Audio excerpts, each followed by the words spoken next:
नमस्कार, vision IAS के news today के इस अंक में आप सभी का स्वागत है। इस अंक में हम आपके लिए लेकर आए हैं यूपीएससी परीक्षा की दृष्टि से महत्वपूर्ण कुछ अहम खबरें। इस अंक के साथ मैं हूं दिव्या तोमर। आइए सबसे पहले बात करते हैं इस अंक की खास खबरों के बारे में। सूचना प्रौद्योगिकी पर संसदीय स्थायी समिति ने इंटरनेट शटडाउन को लेकर केंद्र की आलोचना की। विद्युत कंपनियां नवीकरणीय ऊर्जा की बंडलिंग कर सकती हैं। नीति आयोग ने स्कूली शिक्षा प्रणाली में सुधार के लिए उपायों की सूची प्रदान की। उच्चतम न्यायालय ने स्पष्ट किया है कि भुखमरी से पीड़ित लोगों को भोजन उपलब्ध कराना लोक कल्याणकारी राज्य की जिम्मेदारी है। गृह मंत्रालय ने महिलाओं के खिलाफ अपराधों के मामलों के निपटान की क्षमता को मजबूत करने के लिए परामर्शिका जारी की। और अफगानिस्तान में अफीम के उत्पादन में 5वें वर्ष भी वृद्धि दर्ज की गई। और अब खबरें विस्तार से। सूचना प्रौद्योगिकी पर संसदीय स्थायी समिति ने इंटरनेट शटडाउन को लेकर केंद्र की आलोचना की है। इंटरनेट शटडाउन करके सूचना के प्रवाह पर नियंत्रण स्थापित किया जाता है। इसे किसी विशिष्ट आबादी या स्थान के लिए इंटरनेट या इलेक्ट्रॉनिक संचार में जानबूझकर उत्पन्न की गई बाधा के रूप में परिभाषित किया जाता है। इसे internet blackout, social media shutdown या थ्रॉटलिंग यानी कि इंटरनेट की स्पीड 2G तक घटा दी जाती है, इसके माध्यम से संपन्न किया जा सकता है। समिति ने कई प्रमुख मुद्दों को रेखांकित किया है, जैसे कि इंटरनेट शटडाउन स्थानीय अर्थव्यवस्था, स्वास्थ्य सेवाओं, प्रेस की स्वतंत्रता और शिक्षा को बहुत प्रभावित करता है। ये उन स्थानों पर दूरसंचार ऑपरेटरों को प्रत्येक सर्किल क्षेत्र में प्रति घंटे 2.45 करोड़ रुपए का नुकसान कराता है, जहां इंटरनेट शटडाउन या थ्रॉटलिंग की जाती है। इंटरनेट पर निर्भर अन्य व्यवसायों को इस राशि के 50% तक का नुकसान होता है। वर्तमान में इंटरनेट शटडाउन के निर्धारण के लिए कोई स्पष्ट नियम नहीं है। इंटरनेट शटडाउन के प्रभाव आकलन का अध्ययन नहीं करने की वजह से दूरसंचार मंत्रालय की आलोचना की जाती है। इस समिति ने कुछ प्रमुख सिफारिशें भी पेश की हैं, जैसे कि संपूर्ण इंटरनेट पर प्रतिबंध लगाने की बजाय आतंकवादी या असामाजिक तत्वों द्वारा उपयोग की जाने वाली चयनित सेवाओं जैसे कि फेसबुक और व्हाट्सएप पर प्रतिबंध लगाने वाले विकल्पों का प्रयोग किया जाना चाहिए। समय समय पर इंटरनेट शटडाउन की समीक्षा करने के लिए एक मानक संचालन प्रक्रिया होनी चाहिए। हालांकि वर्तमान में भारत में इंटरनेट शटडाउन से संबंधित कई कानूनी प्रावधान हैं। वर्ष 2017 तक अधिकतर प्रावधान दंड प्रक्रिया संहिता यानी CRPC की धारा 144 और भारतीय तार अधिनियम 1885 के तहत शासित होते थे। वर्ष 2017 में दूरसंचार अस्थायी सेवा निलंबन, लोक आपात और लोक सुरक्षा नियमों को अधिसूचित किया गया था। नियमों के बावजूद सरकार ने धारा 144 के तहत व्यापक शक्तियों का भी उपयोग किया है। इसके अलावा सूचना प्रौद्योगिकी संशोधन अधिनियम 2008 की धारा 69A कुछ विशेष वेबसाइट्स को ब्लॉक करने की शक्ति प्रदान करती है। अगली खबर ऊर्जा क्षेत्र से। विद्युत कंपनियां नवीकरणीय ऊर्जा की बंडलिंग कर सकती हैं। विद्युत मंत्रालय ने विद्युत उत्पादकों को मौजूदा विद्युत खरीद समझौतों के तहत नवीकरणीय ऊर्जा को बंडल करने की अनुमति देने के लिए मानदंडों में संशोधन किया है। इसका उद्देश्य ताप विद्युत उत्पादन को धीरे धीरे कम करना है। वर्ष 2018 में मंत्रालय ने नवीकरणीय ऊर्जा के ताप विद्युत के साथ बंडलिंग को बढ़ावा देने और विद्युत वितरण कंपनियों के नवीकरणीय खरीद दायित्वों को पूरा करने के लिए एक तंत्र की शुरुआत की थी। आपको बता दें कि अब ऊर्जा मिश्रण में परिवर्तन और वर्ष 2030 तक 500 गीगावाट स्वच्छ ऊर्जा उत्पादन क्षमता के व्यापक प्रयासों के भाग के रूप में तंत्र को संशोधित किया गया है। इस कदम के कई लाभ होंगे। नवीकरणीय ऊर्जा और ताप विद्युत को एक साथ बंडल में बेचने से खरीदारों को निश्चित रूप से निर्बाध विद्युत आपूर्ति प्राप्त करने का आश्वासन मिलेगा। इससे बाधित विद्युत आपूर्ति के सीमित घंटे और नवीकरणीय ऊर्जा संयंत्रों की कम क्षमता के उपयोग जैसे मुद्दों का समाधान होगा। डिस्कॉम्स योजना के तहत आपूर्ति की गई नवीकरणीय ऊर्जा को अपने RPO के अंतर्गत गणना करने में सक्षम होंगे। RPO के तहत थोक खरीदारों जैसे डिस्कॉम्स, ओपन एक्सेस उपभोक्ताओं और कैप्टिव उपयोगकर्ताओं को विद्युत के कुल उपभोग में से नवीकरणीय ऊर्जा का एक निश्चित अनुपात खरीदना आवश्यक है।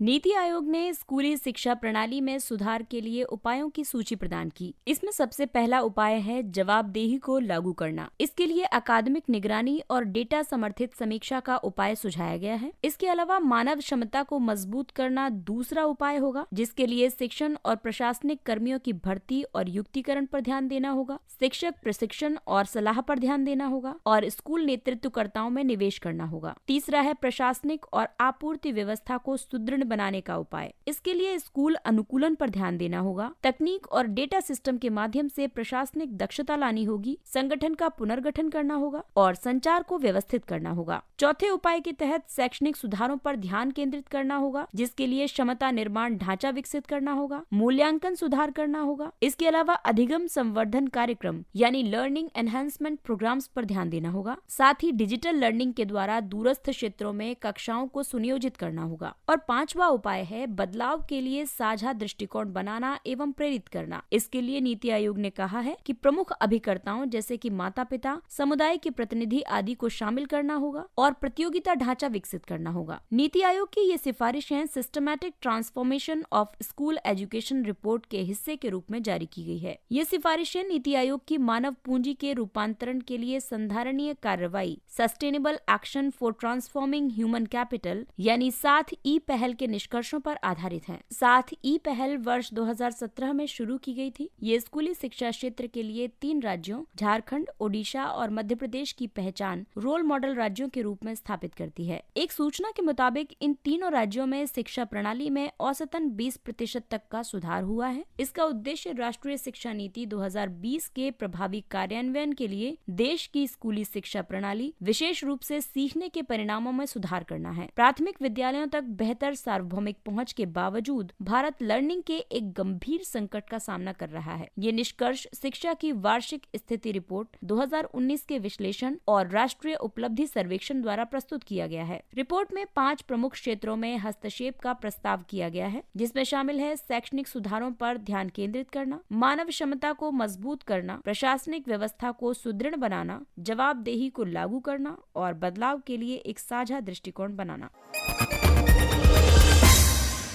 अगली खबर न्यायपालिका के महत्वपूर्ण निर्णय से संबंधित है। उच्चतम न्यायालय ने स्पष्ट किया है कि भुखमरी से पीड़ित लोगों को भोजन उपलब्ध कराना लोक कल्याणकारी राज्य की जिम्मेदारी है। किसी भी व्यक्ति की भूख से मृत्यु न हो, ये सुनिश्चित करना एक कल्याणकारी राज्य का पहला कार्य है। इस तथ्य पर बल देते हुए सुप्रीम कोर्ट ने केंद्र सरकार को सामुदायिक रसोई योजना पर अखिल भारतीय नीति तैयार करने के लिए 3 सप्ताह का समय दिया है। इससे पहले पिछले महीने सुप्रीम कोर्ट ने केंद्र सरकार को राज्य सरकार के साथ चर्चा के बाद अखिल भारतीय सामुदायिक रसोई स्थापित करने की योजना बनाने का निर्देश दिया था। सामुदायिक रसोई ऐसी संस्थाएं हैं जो निःशुल्क भोजन उपलब्ध कराती हैं। भारत में सामुदायिक रसोई के कुछ उदाहरण हैं अन्नपूर्णा रसोई जो कि राजस्थान में है और आंध्र प्रदेश की अन्ना कैंटीन आदि। ये कई तरह से एक महत्वपूर्ण विकल्प के रूप में उभरी हैं, जैसे कि ये उन लोगों के लिए खाद्य सुरक्षा सुनिश्चित करती है जो स्वयं की देखभाल नहीं कर सकते, जैसे कि बुजुर्ग, बीमार, दिव्यांग, निराश्रित आदि। वहीं शहरी क्षेत्रों में कार्य करने वाले लोग जैसे रिक्शा चालक से लेकर डिलीवरी बॉय तक ये सभी सस्ते और पौष्टिक भोजन का लाभ उठा सकते हैं। भारत खाद्यान्न अधिशेष देश होने के बावजूद भुखमरी और कुपोषण के मुद्दों को हल करने में अभी भी पिछड़ा हुआ है। वर्ष 2021 के वैश्विक भुखमरी सूचकांक में भारत की रैंक 94 से घटकर 101 हो गई थी। राष्ट्रीय स्वास्थ्य सर्वेक्षण ने इस तथ्य पर प्रकाश डाला है कि लगभग 19 करोड़ लोग प्रतिदिन भूखे सोने को विवश हैं। हालांकि सरकार ने इस संदर्भ में कई पहलें आरंभ की हैं, जैसे कि राष्ट्रीय खाद्य सुरक्षा अधिनियम 2013, मध्याह्न भोजन योजना, समेकित बाल विकास सेवा योजना आदि।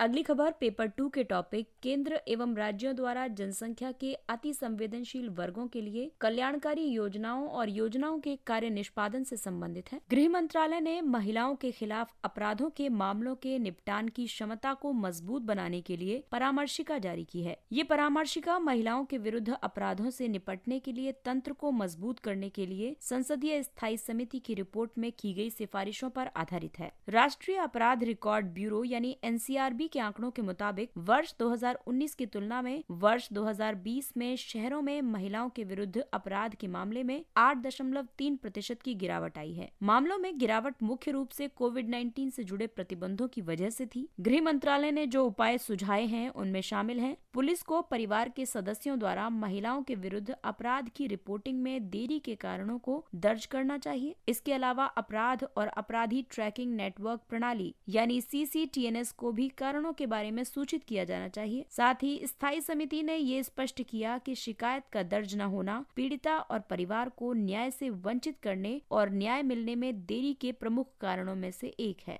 मंत्रालय द्वारा जारी परामर्शिका के मुताबिक पुलिस अनुसंधान और विकास ब्यूरो द्वारा जारी महिला सुरक्षा और संरक्षा पर एक पुस्तिका पुलिस कर्मियों के प्रशिक्षण मॉड्यूल में शामिल होनी चाहिए। गृह मंत्रालय ने राज्यों से कठोर कार्रवाई के लिए अपराध मानचित्रण और हॉटस्पॉट की पहचान के माध्यम से स्ट्रीट क्राइम्स की रोकथाम में दिल्ली पुलिस द्वारा अपराध विश्लेषण के उपयोग पर ध्यान देने के लिए कहा है। महिलाओं के विरुद्ध अपराधों को रोकने के लिए गृह मंत्रालय की पहलों में शामिल है लैंगिक अपराधों से जुड़े मामलों में पुलिस जांच की निगरानी और ट्रैक करने के लिए जांच ट्रैकिंग प्रणाली स्थापित की गई है। इसके अलावा फिर से लैंगिक अपराध करने वाले अपराधियों की पहचान करने और लैंगिक अपराधियों पर अलर्ट प्राप्त करने के लिए लैंगिक अपराधियों का राष्ट्रीय डेटाबेस बनाया गया है। वहीं जघन्य अपराधों पर जानकारी साझा करने और अंतर्राज्यीय अपराधों में समन्वय के लिए क्राइम मल्टी एजेंसी सेंटर यानी क्रीमैक स्थापित किया गया है और महिलाओं और बच्चों के विरुद्ध साइबर अपराध निवारण योजना आरंभ की गई है।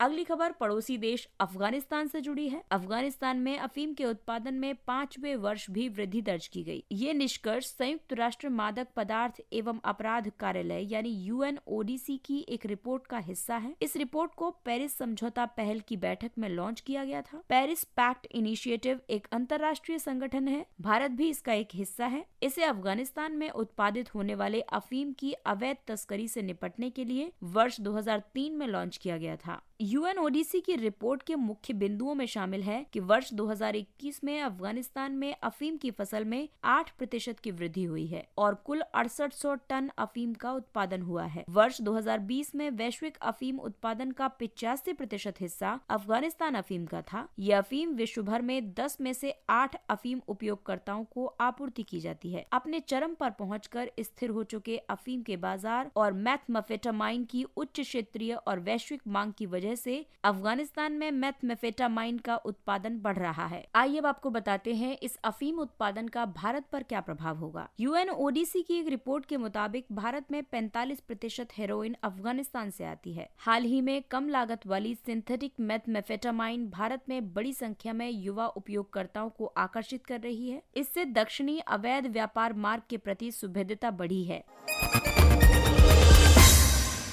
आइए बात करते हैं कुछ अन्य महत्वपूर्ण सुर्खियों की। अमेरिका को पीछे छोड़ते हुए चीन विश्व का सबसे धनी देश बन गया है। मैकिन्से एंड कंपनी के शोध के अनुसार विश्व भर में कुल संपत्ति वर्ष 2020 में बढ़कर 514 ट्रिलियन हो गई, जो वर्ष 2016 में 156 ट्रिलियन थी। इस वृद्धि में चीन का लगभग 1/3 हिस्सा है। विश्व व्यापार संगठन में शामिल होने से एक वर्ष पहले वर्ष 2000 में चीन की संपत्ति केवल $7 ट्रिलियन थी, जो वर्तमान में बढ़कर $120 ट्रिलियन हो गई है, जबकि अमेरिका की कुल संपत्ति लगभग $90 ट्रिलियन तक पहुंच गई है। दोनों देशों में 2/3 से अधिक धन देश के सर्वाधिक धनी 10% लोगों के पास है। ई श्रम पोर्टल। श्रम और रोजगार मंत्रालय ने असंगठित कामगारों का राष्ट्रीय डेटाबेस बनाने के लिए ई श्रम पोर्टल लॉन्च किया है। पोर्टल के आंकड़ों के अनुसार 70% से अधिक पंजीकृत श्रमिक अन्य पिछड़ा वर्ग, अनुसूचित जाति और अनुसूचित जनजाति से हैं। पंजीकरण के डेटा को अगर व्यवसाय वार देखें तो इसमें कृषि क्षेत्र सबसे ज्यादा पंजीकृत है और अंत में घरेलू और परिवार संबंधी कामगार। वहीं कुल पंजीकरण में महिला श्रमिकों की हिस्सेदारी 51.61% है। असम मेघालय अंतर्राज्यीय सीमा विवाद के समाधान के लिए परस्पर सहमत हुए। असम और मेघालय सरकार ने इस वर्ष के अंत तक अंतर्राज्यीय सीमा विवाद को सुलझाने पर सहमति व्यक्त की। असम और मेघालय 885 किलोमीटर लंबी सीमा साझा करते हैं। अब तक उनकी सीमाओं पर लंगपीह, बोरदुआर, बोकलापारा आदि सहित विवाद के 12 बिंदु हैं। दरअसल ये सीमा विवाद मेघालय सरकार द्वारा वर्ष 1969 के असम पुनर्गठन मेघालय अधिनियम को अस्वीकार करने की वजह से उत्पन्न हुआ है। वर्ष 1972 में मेघालय को असम से अलग करके एक पूर्ण राज्य बना दिया गया है। संयुक्त राष्ट्र विश्व पर्यटन संगठन द्वारा सर्वश्रेष्ठ पर्यटन गांव की घोषणा की गई। बेस्ट टूरिस्ट विलेज उन गांवों को पहचानने के लिए एक वैश्विक पहल है जहां पर्यटन संस्कृतियों और परंपराओं को संरक्षण प्रदान करता है, विविधता को बनाए रखता है, अवसर उपलब्ध कराता है और जैव विविधता को सुरक्षित रखता है। इसका उद्देश्य प्रशिक्षण और सुधार के अवसरों तक पहुंच के माध्यम से गांवों की ग्रामीण पर्यटन क्षमता को बढ़ाने में सहायता करना है। तेलंगाना के पोचमपल्ली गांव को संयुक्त राष्ट्र विश्व पर्यटन संगठन द्वारा बेस्ट टूरिस्ट विलेज में से एक के रूप में चुना गया है। पोचमपल्ली को अक्सर इकत शैली के माध्यम से बुनी हुई अपनी उत्तम साड़ियों के लिए भारत की सिल्क सिटी के रूप में जाना जाता है। पोचमपल्ली इकत को वर्ष 2004 में भौगोलिक संकेतक टैग प्रदान किया गया था। आचार्य विनोबा भावे ने वर्ष 1951 में पोचमपल्ली से ही भूदान आंदोलन की शुरुआत की थी। ICFT यूनेस्को गांधी पदक। 52वें भारतीय अंतर्राष्ट्रीय फिल्म महोत्सव ने इस पदक के लिए प्रतिस्पर्धा करने वाली फिल्मों की घोषणा की है। इफ्फी ने यूनेस्को गांधी पदक के साथ एक विशेष ICFT पुरस्कार प्रस्तुत करने के लिए international film television and audio visual communication ICFT Paris के साथ सहयोग स्थापित किया है। यूनेस्को ने वर्ष 1994 में महात्मा गांधी के जन्म की 125वीं वर्षगांठ के अवसर पर स्मारक पदक जारी किया था। तब से ICFT यूनेस्को गांधी पुरस्कार एक ऐसी फिल्म को दिया जा रहा है जो महात्मा गांधी के शांति, सहिष्णुता और अहिंसा के आदर्शों को सबसे अच्छी तरह से प्रदर्शित करती है। डायरेक्ट एसेंट एंटी सैटेलाइट परीक्षण यानी DASAT। रिपोर्टों के मुताबिक रूस ने अपने एक पुराने उपग्रह को नष्ट करके DASAT परीक्षण किया है, जिससे कि निम्न भूकक्षा में व्यापक मलबा उत्पन्न हो गया है। रूस ने इससे पहले एसेट हथियारों का परीक्षण भी किया था, लेकिन हाल ही में किया गया DASAT परीक्षण एसेट की तुलना में अधिक उन्नत है। एसेट यानी एंटी सैटेलाइट हथियार विरोधियों की संचार और निगरानी क्षमताओं को बाधित करते हुए कक्षा में उपग्रहों को नष्ट करने की क्षमता प्रदान करता है। अब तक केवल चीन, भारत, रूस और अमेरिका ने एसेट क्षमता का सफलतापूर्वक प्रदर्शन किया है। भारत में ये मिशन शक्ति के साथ संपन्न हुआ था। हिंद महासागर नौसेना संगोष्ठी। हाल ही में हिंद महासागर नौसेना संगोष्ठी के 7वें संस्करण की मेजबानी फ्रांसीसी नौसेना द्वारा पेरिस में की गई थी। इयोन्स की परिकल्पना भारतीय नौसेना द्वारा वर्ष 2008 में एक मंच के रूप में की गई थी। ये हिंद महासागर क्षेत्र के तटीय देशों की नौसेनाओं के बीच समुद्री सहयोग बढ़ाने का प्रयास करता है। ये क्षेत्रीय रूप से प्रासंगिक समुद्री मुद्दों पर चर्चा के लिए एक मुक्त और समावेशी मंच प्रदान करता है।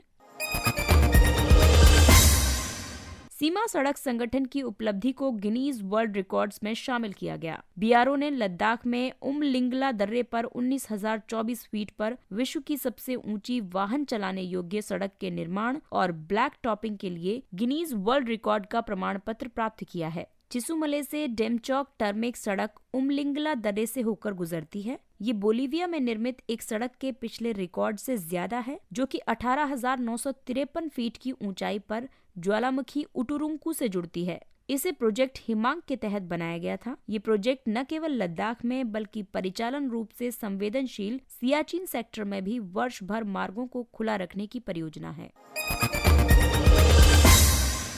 कामो ओलेवा। कामो ओलेवा एक अर्ध उपग्रह है। ये निकट भूखगोलीय पिंड है जो सूर्य की परिक्रमा करता है, लेकिन पृथ्वी के अपेक्षाकृत पास बना रहता है। इसकी खोज वर्ष 2016 में हवाई के पेन स्टार्स 1 टेलीस्कोप द्वारा की गई थी। कामो ओलेवा के छोटे आकार की वजह से वैज्ञानिकों को इसके बारे में बहुत कम जानकारी है। हाल ही में वैज्ञानिक ने एक अंतर्दृष्टि प्रदान की है कि ये उपग्रह कहां से आ सकता है। इसके साथ ही ये अंक समाप्त होता है। अगले अंक में फिर मुलाकात होगी कुछ अन्य महत्वपूर्ण खबरों के साथ। तब तक अपना ख्याल रखिए और 18 वर्ष से अधिक के सभी लोग कोविड के दोनों टीके लगवाएं। इसके अलावा कोविड नियमों का पालन करें, मास्क पहनिए, 2 गज की सुरक्षित दूरी बनाए रखें और हाथ और मुंह साफ रखें। इसके साथ ही विजन IAS की पूरी टीम को दीजिए इजाजत। नमस्कार।